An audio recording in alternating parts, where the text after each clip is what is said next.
Hello, and welcome to Forget What You Learned, a place for families to stop and reflect on the modern state of education. We empower you to challenge your own thinking about today's traditional school system and ask the question, are my kids thriving? I'm Corey Greenberg, a parent in the trenches just like you, and I chat with innovators, experts, and other parents who are changing the conversation, inspiring families to reevaluate how we define academic success. This podcast is brought to you by Pacific Preparatory, who is molding education through innovative one-on-one learning for students in today's digital world.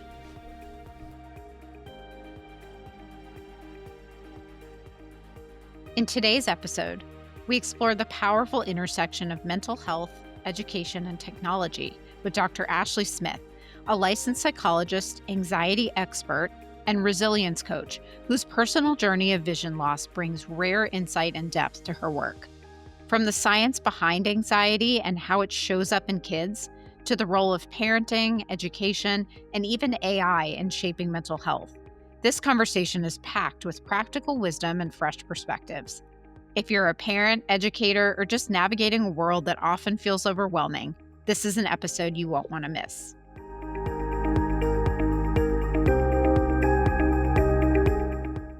Hello, and welcome to the show. Today, we're diving into a conversation that sits at the intersection of mental health, technology, and education.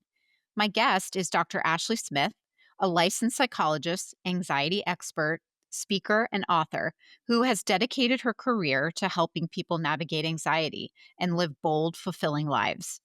But what makes her perspective unique is her personal story. Dr. Smith was born with a rare degenerative retinal disease that has made her legally blind.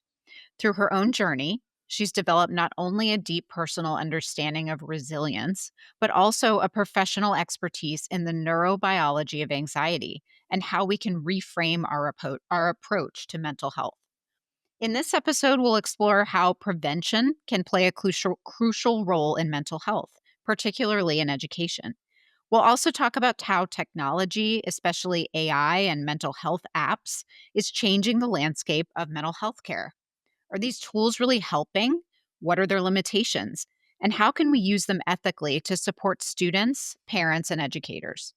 Hopefully, by the end of this episode, you'll have a fresh perspective on mental health and education, an understanding of how anxiety affects the brain, and insights into how we can leverage technology to create a more supportive future for students and families. Welcome to the show, Ashley. Thanks for having me. I am so excited to dive into these topics today. Thank you. I am so excited to have you. We need to talk about anxiety in every single season of our podcast. And this is the day today. And you are certainly the expert. And I think, one thing I said in my intro is that your personal story is very compelling in, you know, living as a person with anxiety. So I would love for you to just start there, if that's okay, and tell us about a little bit about your personal journey and how it sort of shaped you and, led you in the direction of being an anxiety expert in your professional life. Absolutely. So it's funny, the joke in psychology is it's not research, it's me search. And, I decided to go into psychology. I was studying at the University of Nebraska Lincoln and in a lab that was focused on social anxiety in adolescents. And as I start reading and I start learning all of this stuff about social anxiety, I had these light bulb moments of, oh, well, that explains a few things. So I didn't know at the time, but growing up, I was pretty socially anxious. I think a lot of it either stems from genetics, kind of runs in the family, and then also because of my vision impairment. So I have this rare retinal disease that makes me legally blind. And it's only been in the last maybe 8 years that I've actually gotten a diagnosis for what it is. So I grew up with this. No one could really explain why I can't quite see like other people. I didn't want to be different. I mean, what teenager does want to be different? So I worked really hard to hide it into fake sight. So I passed for normal really well and certainly could back then. So at this point, I get into grad school, I'm learning about anxiety. It just makes sense. And not even just for me personally, but the reason I love working with anxiety is because it makes sense. We know a lot about it in terms of how it works in the brain and therefore what to do about it to overcome it. And so I really got into that field and I specialized my practice in the treatment of anxiety. And then fast forward to about 10 years ago. So I'm, several years into my career and loving it. Social anxiety is pretty much a thing of the past because I practice what I preach. And then my vision loss, which wasn't supposed to progress, did. So I hit this point where all of a sudden I'm losing sight. It's very unpredictable when shifts are going to happen, how many there will be, how bad it's going to get.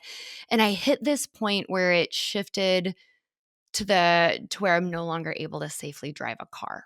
And so for me, that was a huge before and after a moment in my life. Before I could fake normal and get by, and then after I couldn't. And for me, that was a time that was really dark. There was a lot of anxiety because I really believed I wasn't going to be able to be successful or independent, that I was basically going to be alone and miserable. And I have really great anxiety management skills, right? That's what I do for a living. Mhm. But at this point, it wasn't enough. It just wasn't enough. So I started diving into the science of happiness and figuring out, well, if I can't change my vision, I don't want to be miserable.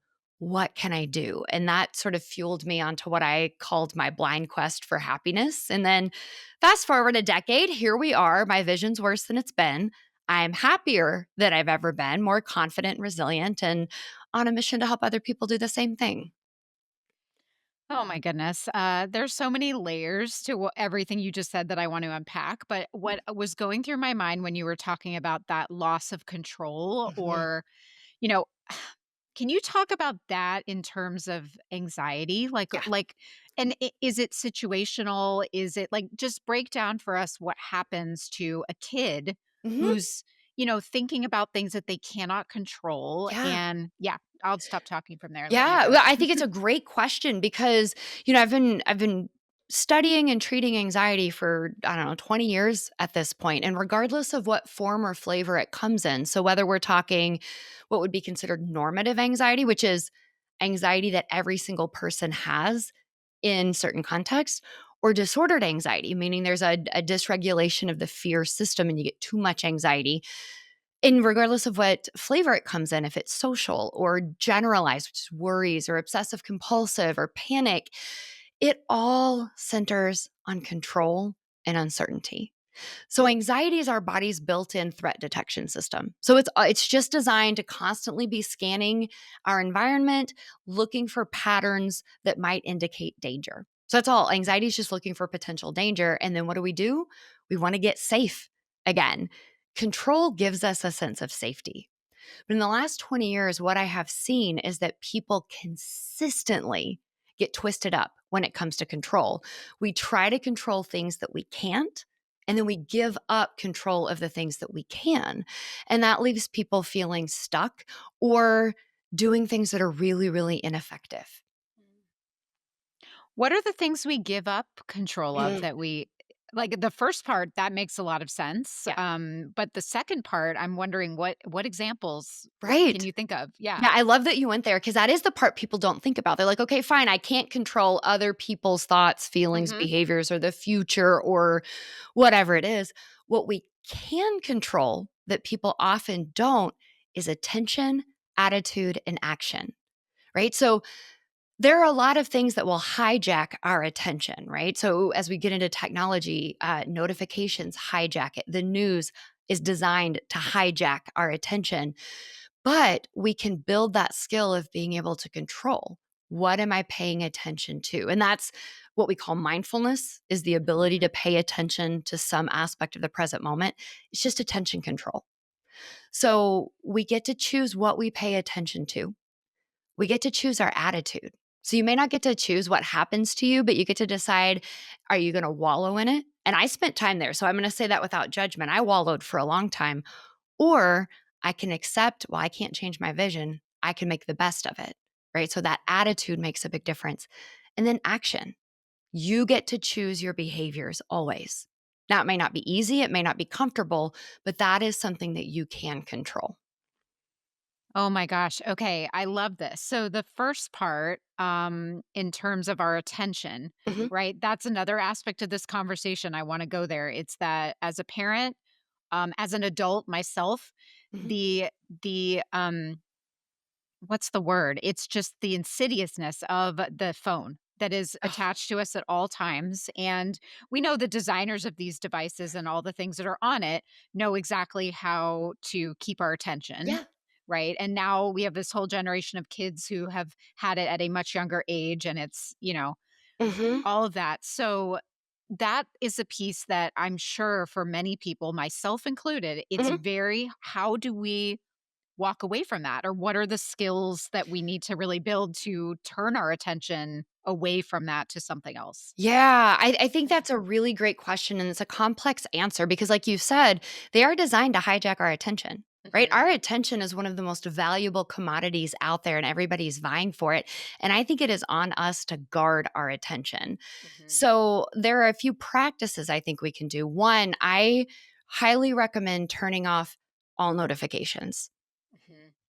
at least as many as possible. The only ones that I have coming through on my phone are phone calls or text messages. And then I will silence it or put it on do not disturb when I need to be focused. Mhm. Because even if you don't do anything with it, right? Like the alert comes through, the notification comes through, it takes your attention. Even if you shift it right back, it's still, I want to say, 16 seconds before you're fully back in what you were doing. And if that's happening hundreds or thousands of times a day, it's a lot. That's why we're exhausted at the end of the day. So Mm, turn off notifications. I would take um, apps that you tend to mindlessly scroll off your phone. I'm a big fan of taking social media apps off your phone and taking a break from it. Most people who do, self included, when we take breaks from social media, our brains feel better. And then, especially when it comes to kids, I would be very, very cautious about access to social media, period, at least until they're solidly in their teen years. I also think we need to have phone free times, like no phones at dinner, no phones during yeah, homework. Like have these periods of time where you leave your phone, oh my gosh, in another room. So yeah, that we can start to get used to not being glued to them because so many people check them the second they have a down moment to fill. And it hijacks our attention. It does all kinds of things that amplify anxiety, like fuel comparisons and the what if and the worst case scenarios. It's also making our attention spans shorter. yeah.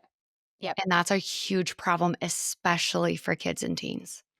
Yeah, the last thing you just said, so Mhm. YouTube Shorts I find to be really, really awful, Yeah. and it's just so addictive, Hmm. for these kids. But actually, when you're talking about the phone-free time and turning off the notifications, I can tell you that actually activates anxiety in me, and Yeah. I know that that's true for kids too. If you Yep. tell a teenager, "You're gonna have to put your phone down," they get super activated. Yeah. So but that's kind of proof that they need to. Absolutely, and the thing is, like, I'm not gonna shy away from anxiety. If something makes you anxious and it's not actually gonna kill you, that's a sign that's exactly what you need to practice.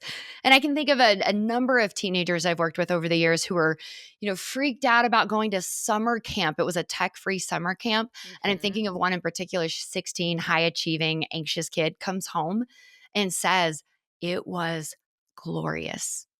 You get through that like, "Oh, no," and for parents out there who are saying like, "But I need to be able to get in touch with my kids." I grew up without a cell phone, right? I was that Exactly. generation first cell phone freshman year in college, if I'm dating myself here.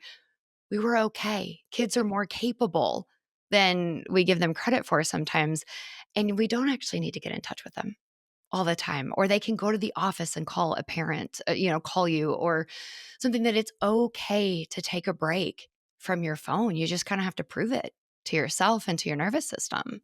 Yeah, and it really does mimic, like, the withdrawal process Mhm. from a drug.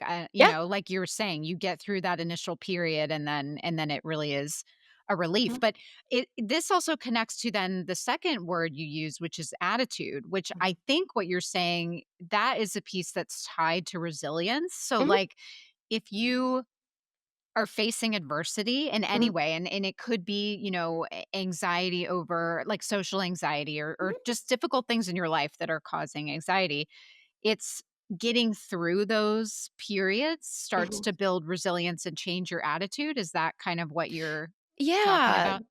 Yeah, I don't think you'll ever catch me saying to just be positive. That can Mhm. be pretty toxic, right? Of like, "Oh, it's not that bad, just be positive." But no matter how bad the situation is, we have a choice in what we focus on and what we make of it. And I love to share this story, and I'll keep it brief, but, I heard an interview with a Holocaust survivor named Gerda Weissman Klein, and I heard this story years ago, and it comes back to me time and time again. She was a teenager during the Holocaust in a concentration camp. And she tells this story about how the other survivors were so compassionate and caring. And she said, no one talks about the good parts of the Holocaust. And I hear this and I am floored. Like, what do you mean this is the worst atrocity I can imagine? And she wasn't saying it's not that bad. She was saying that despite the horrific conditions, there were moments that were beautiful. And so that's what I kind of hone in on when I think about attitude. It's how do I accept the reality of the situation and make the best of it? And whether that's having anxiety, whether that's having some other health condition like my vision, whether that's living in today's socioeconomic political climate, we can choose to go gloom and doom. We can choose to get stuck on it shouldn't be this way, it's not fair, or we can accept it. Okay, it is what it is. What can I control? Don't waste time on the things you can't. And how do I make the best of it? That resilient attitude. How as parents do we either unknowingly, negatively impact that skill or, character trait in our kids? And what I'm Yeah. thinking of is the accommodation for anxiety. I think that's a piece that's very hard for parents to Mhm. walk that line. So will you talk about that a little bit? Yeah, absolutely. So I think oh, there's so much there. So, one of the things that immediately comes to mind is spoken versus unspoken messages. Mm, Unspoken ones are the ones that are sneakier, but they're the ones that are more important. So, if we tell our kids, I just want you to try your hardest, and then they bring home a B on a test, and you say, well, why didn't you get an A? mhm. The spoken message is try your hardest. The unspoken is if it's not an A, it's not good enough. So we need to be looking at those unspoken messages. A lot of times we're communicating the world is a dangerous place unnecessarily. So I think of a mom of a young kid. We were hanging out on a dock on a lake once, and yes, if the little girl fell into the water, she would have gotten wet. It was about 2 feet deep. She could have stood up, very low risk. I think mom told her no less than 30 times, "Be careful, be careful." Mm, So we're communicating the world is a dangerous place. If you make a mistake, it's a bad thing. So I think we need to look at that. The other thing when it comes to anxious kids in particular, it is so completely understandable to want to accommodate it, right? Good parenting 101 says do whatever it takes to make your kid feel healthy, happy, and safe. If you do that with a kid with an anxiety disorder, the anxiety will get worse because we're crippling them. We're saying like, "Oh, honey, this makes you anxious. That's okay. Let me fix this for you." Instead, what we need to be doing is teaching courage and teaching tolerance for discomfort. Yeah, mhm. this is hard, but you can do it. Yeah. Yeah, it's kind of scary, but you're brave.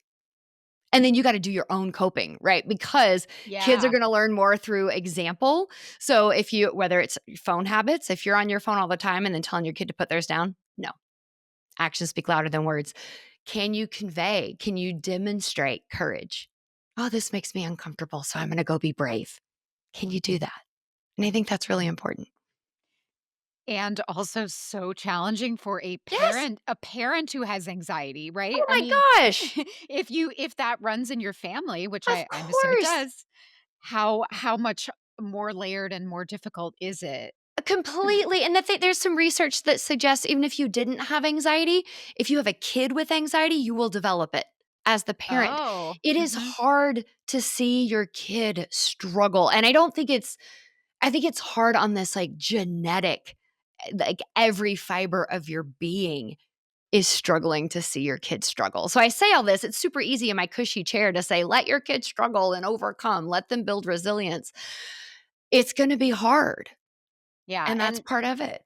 And there's all I feel there's all these cultural factors at play Oh, too, yeah. where, there's fear of judgment from other parents, and Yes. the helicopter parenting generation is like, we're so much more in tune with every single thought, feeling, like, Mhm. we're with our kids so much more Mhm. than your and my parents were Yeah. with us, that we're just attuning to every single little thing, and so I Yeah. think there's less freedom for them to get hurt when they're out on in the neighborhood by themselves and figure it out, or not have a cell phone to call mom, Yeah, you I think know? you're absolutely right, and there is that judgment that comes in, but I think it comes back to, okay, as a parent, what kind of little humans do you wanna raise? You wanna raise resilient ones, right? Life is hard, and I don't think you're doing your kids any service if you walk ahead of them clearing the path of any Mhm, obstacles. I think you're gonna set them up better to have a happier life if they have the skills, the resilience, and the ability to do hard things. So your job is to remind yourself of that 8,000 times a day. Is you can teach them how to understand their feelings, label it, talk about it, teach them that feelings are okay, but we don't need to take it away from them. We don't need to fix sad. We don't have to solve sad. We don't have to remove fear. We just have to say, yeah, it's there. Okay, cool. mhm. What does it mean? And what are we going to do with it? Yep. And that's really equipping them with resilience and emotional intelligence.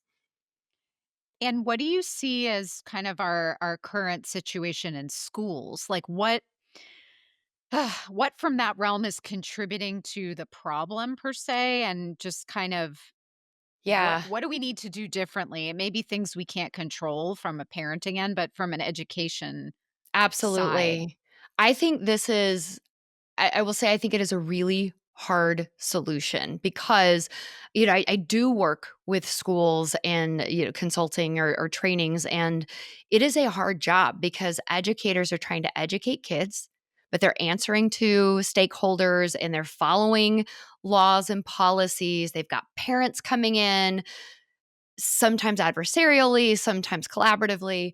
And then all of this, especially in a post COVID world, it's not just about education anymore, right? Like the attention spans are disruptive, behaviors are more severe, mental health, anxiety is through the roof. So it is learning and being a therapist and helping kids socially. So it's a really big job. And I think in a perfect world, we'd have more funding for schools, we'd have more teachers getting the pay they deserve, we'd have much, much smaller ratios of teachers to students. In the world that we're actually in, I think we need to do some things as both parents and educators, and that is to focus less on grades, Mhm, focus less on um, being perfect, being involved in everything, and that we need to focus more on the process, like teaching kids it's okay to fail. When mhm. you can, that's like we learn through making mistakes, right? Like with toddlers, when they're learning how to walk, they fall 100 times and we cheer them on. Somewhere along the way, we stopped doing that. We're adding all of this pressure because you got to get good grades so you can get into a good college. And I think we need to kind of step back and say, what's more important here? Grades do not predict success or future income. Like the world is shifting and changing. And I think we need to teach kids social skills, emotional skills, and resilience skills while they're learning how to learn. Yes, and that actually reminds me of a book that I read last year that's it was had a profound effect on me, to Toxic Achievement Culture, Mm, where, she talks about one of the ways to offset all that pressure is to do things outside of yourself. So getting involved in helping other people, or just taking the focus off of yourself as a mhm. kid. And I love that, because I thought that was Yeah, just help you see that you're one of like millions of people, and yeah. it isn't just all about like what you specifically, your expectations and what you have to achieve. I love that for so many reasons, right? It Mhm. kind of counters this. I think sometimes in the US, at least, we've taken individualism way too far and it's sort of pathological. And so I like that because it says, like, hey, we're actually part of a collective. Like we are a tribal species here and we need each other. Also, from a well being perspective, one of the biggest contributors to overall well being is a sense of meaning and purpose. That just whether Mhm. that's religion or faith or spirituality or something, it just means something bigger than you, something outside of you. And that's important for well being. So, why are we not doing that for kids? That's brilliant. Yeah. Yes, I agree with you on the individualism Hmm. piece, and it's, like, again, we're not parenting by community anymore, No. not in the US at least. So Hmm. it's just a lot of pressure on each individual Well, parent unit. Yeah. it is. And then I see when I think back to when I first got into the field, right? And I worked at a children's hospital right out of school. So this was 2007 ish versus now. And kids used to have downtime, which meant Mhm. parents had some downtime. And now homework loads have gotten significantly higher and kids are overly scheduled. And I can't tell you the number of parents I've had just saying, I wish we could just have some family time. And I say, well, you can. But then there's that guilt or that pressure of like, what Yeah. am I doing? I'm not having my kid in 18 different extracurriculars. And like, no, but you're going to have a happier kid. Yep. Yep. And all of that whole big mess of things, it Mhm. sounds like, is leading to this epidemic of anxiety. Absolutely. Mhm. So, one of the things you've talked about, you and I have talked about, is the idea of prevention. So, Mm. can we really prevent anxiety? Or, like, just talk to me. Is it all the things we've already been talking about, or is there something else too that is Yeah. missing here? I do think that we could prevent a lot. And some of it, no. There are some anxiety disorders that are really more genetically determined, at least in some cases. But for the most part, our modern lifestyles are setting us up to be anxious. Like I love to tell the story. I have this aloe plant, and for a long time, I lived in a downtown apartment. I kept the windows closed because my vision doesn't do well in bright light. I forgot to water the thing. It's so hardy, it didn't die, but it was sort of this little shriveled pale green thing. Now I live in a house where it's got a window with the right kind of light. I've gotten better at watering it and it's huge. It's even spawned another one and it's this bright green. And I bring this up to highlight the importance of our conditions. If we're in the wrong conditions, we're going to be struggling to survive. If we're in the right conditions, we can thrive. Now apply this to mental health. Our lifestyles, particularly for kids, are not set up for them to get adequate sleep. They need Mhm. adequate sleep to develop. If you're not getting good sleep, you're at a higher risk for anxiety, depression, and all kinds of things. They don't get enough movement. They don't get enough outside time, unstructured play time, time to be bored or creative. So I think if we could get back to really thinking about what are the conditions that humans need to thrive, we could prevent a lot of mental health concerns.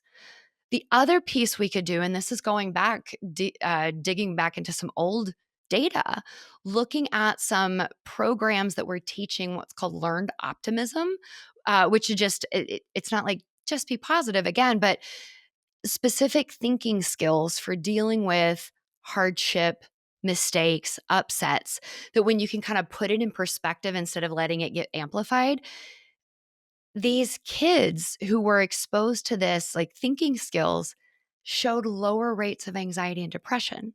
So I think we can also prevent it if we can teach kids fundamental skills about this is how your mind works and here's how to make it work for you instead of against you.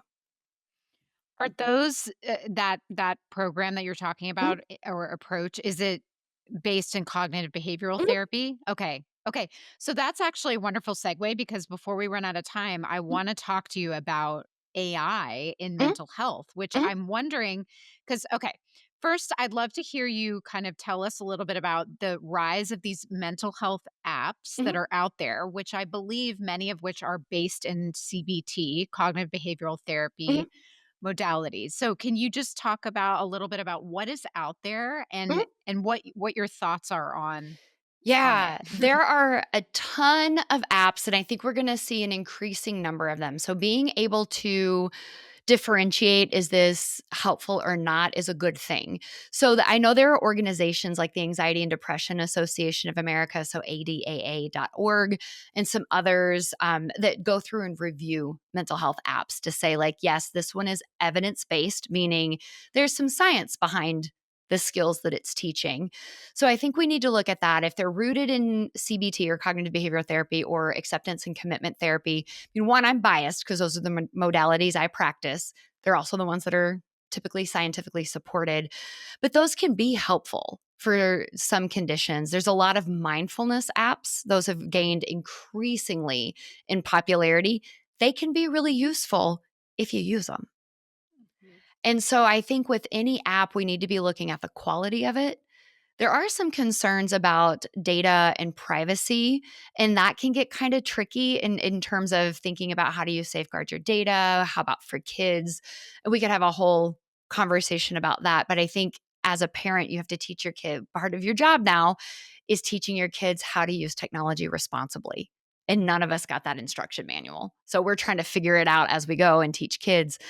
Um, and then I think we need to look at the user experience. Is this app going to be something that I can use? Does it actually help in times when I need it? Am I building skills? So I'm personally really excited about it because I think if we take apps and especially as we get into AI and the potential it has there, I think it could transform mental health. And I say that as someone who's practiced in the field for a long time, there aren't enough therapists and there's Yep. not access to high quality therapy or to the right kind of therapy for your condition, especially if we're looking at anxiety or OCD in particular.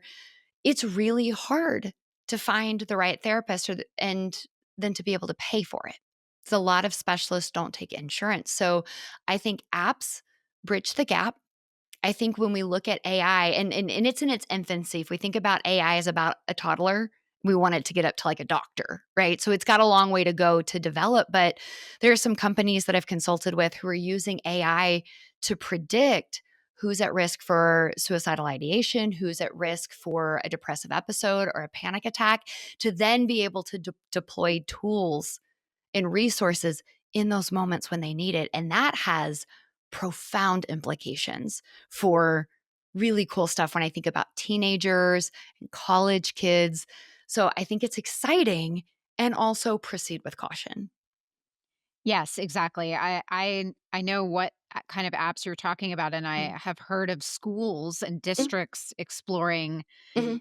partnering with these, and it does seem both exciting and a little terrifying to Yeah. me, because one thing about therapy, and I totally agree with you with the access piece, Mhm.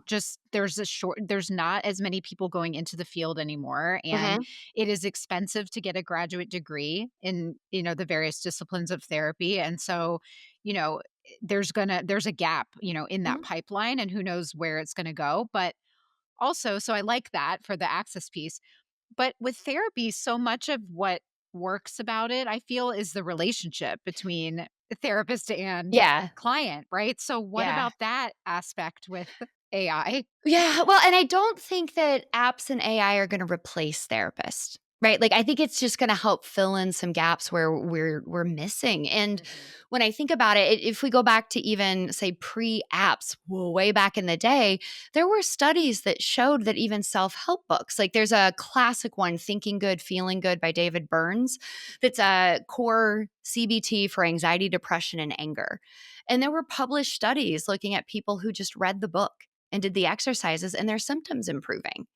So I see the apps and AI as a way, it's just a more modern way of self-help.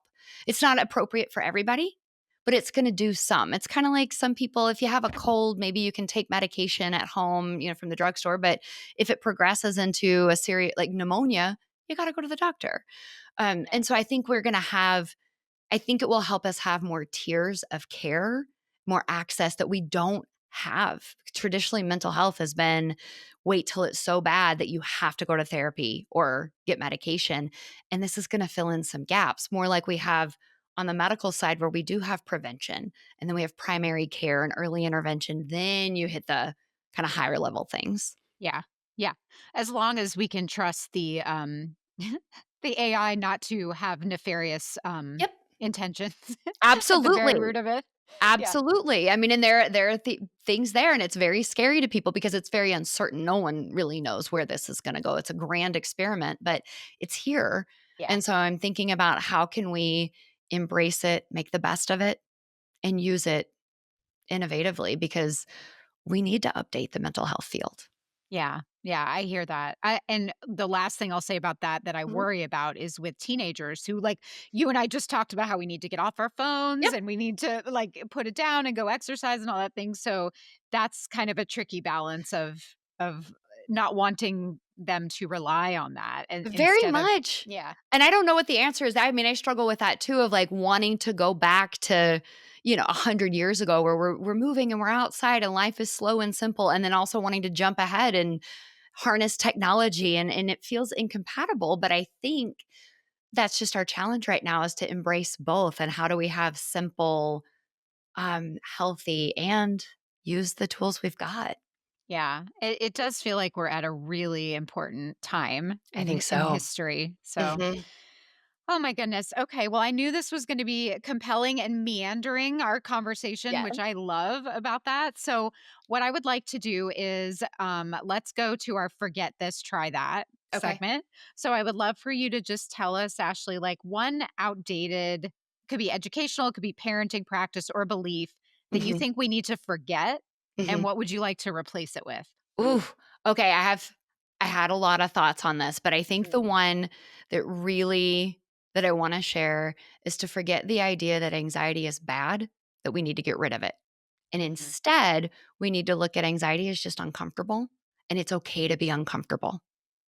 And I think that applies whether it's parents, whether it's kids, whether it's you as an individual of just looking at this, anxiety isn't something bad to I gotta relax, I gotta get rid of it. Instead, I have to be able to be more okay being uncomfortable.